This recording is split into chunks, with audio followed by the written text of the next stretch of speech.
me ask you something. Why does it feel like you're making more money than ever, but you're still broke?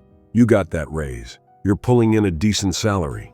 Maybe you even crossed 6 figures, but at the end of the month, you're still living paycheck to paycheck, wondering where the hell all your money went. Here's the truth nobody wants to tell you. You're not a victim of the economy. You're a volunteer. You are actively, systematically, choosing to become poorer every single day. And the worst part? You think you're doing everything right. Today, I'm going to show you the 3 traps that are bleeding you dry. And if you don't fix this now, you will work for 40 years, retire with nothing, and spend your golden years as a greeter at Walmart. Let's get into it. First trap, your savings account is a scam. I know, you've been told to save for a rainy day. Keep 3 to 6 months of expenses in your checking account. Be responsible. Play it safe. Here's what they didn't tell you. Safe is the riskiest move you can make. Let me give you the math. Right now, inflation is sitting at around 3%. Doesn't sound like much, right? 3%? At 3% inflation, your cash loses half its purchasing power every 24 years. That's not me being dramatic.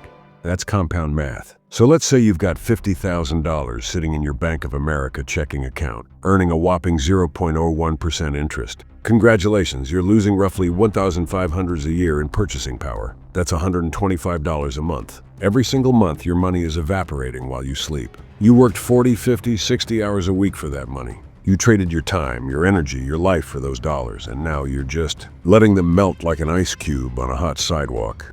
This is the inflation tax, and it's invisible. You don't see it being deducted from your paycheck, so you think you're fine, but you're not fine. You are bleeding out in slow motion. And the solution? It's embarrassingly simple. Move that cash to a high-yield savings account paying 4 or 5%.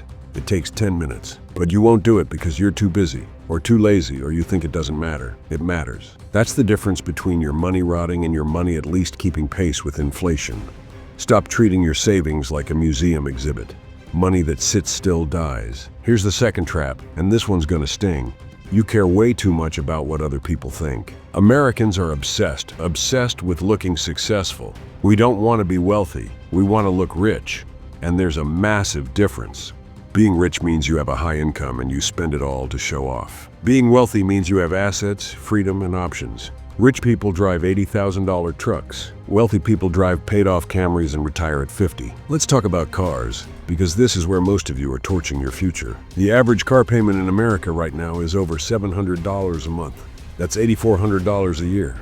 And for what? So you can sit in traffic in a depreciating asset that loses 20% of its value the second you drive it off the lot? Here's what that $700 a month actually costs you.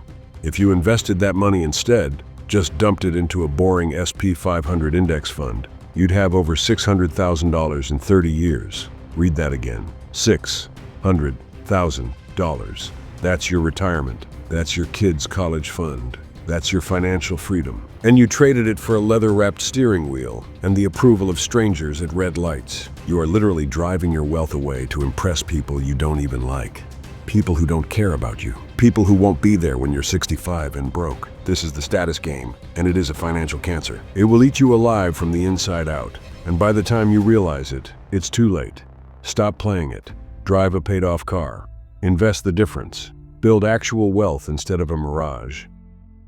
All right, here's the controversial one. Ready? Renting is not throwing money away, and buying a house is not the golden ticket you think it is. I can already hear you screaming at the screen.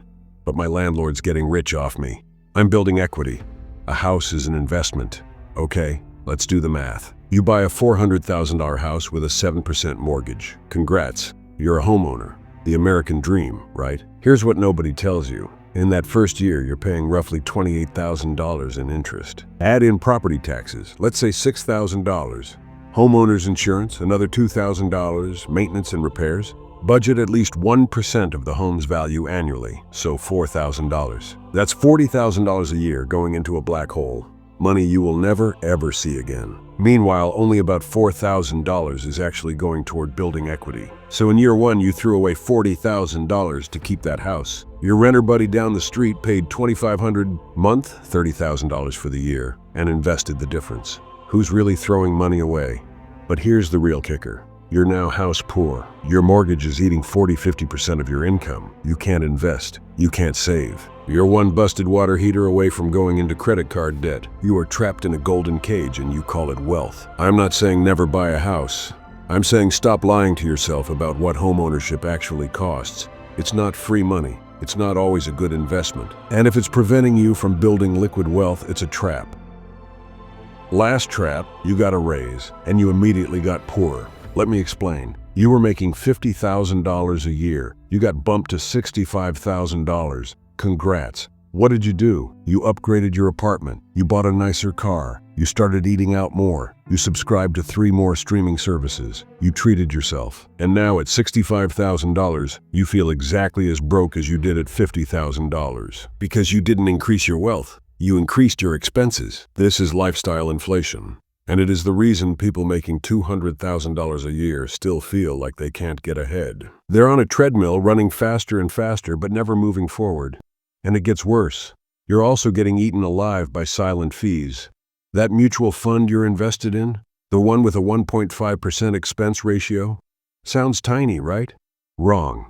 Over 30 years, that 1.5% fee will destroy 25% of your wealth, a quarter of your retirement gone, just because you didn't pay attention. You are being nickel and dimed into poverty, and you don't even notice because it's hidden. It's slow, it's quiet, but it's lethal. All right, enough doom. Let's talk solutions. First, stop playing the status game. Real wealth is invisible. It's the money you didn't spend. It's the car payment you didn't take on. It's the house you didn't stretch to afford. Nobody's going to throw you a parade for driving a 10-year-old Civic, but your brokerage account will thank you. Second, move your cash right now. Close this video, open a high-yield savings account, and transfer your emergency fund. 5% interest. It takes 10 minutes. Third, drive a paid-off car. I don't care if it's ugly. I don't care if your neighbor judges you. Your neighbor's going to be broke at 70. You're going to be on a beach. Fourth, invest the difference. That $700 car payment? Gone. That $300 lifestyle upgrade? Gone. Put it in a low-cost index fund and let compound interest do the heavy lifting. And fifth, stop lying to yourself. You're not saving by keeping cash in a debt account. You're not investing by buying a house you can't afford. You're not treating yourself by financing a lifestyle you haven't earned yet. You are volunteering to be poor, and you can stop right now, today. Here's the bottom line. Being normal in America is the fastest way to go broke.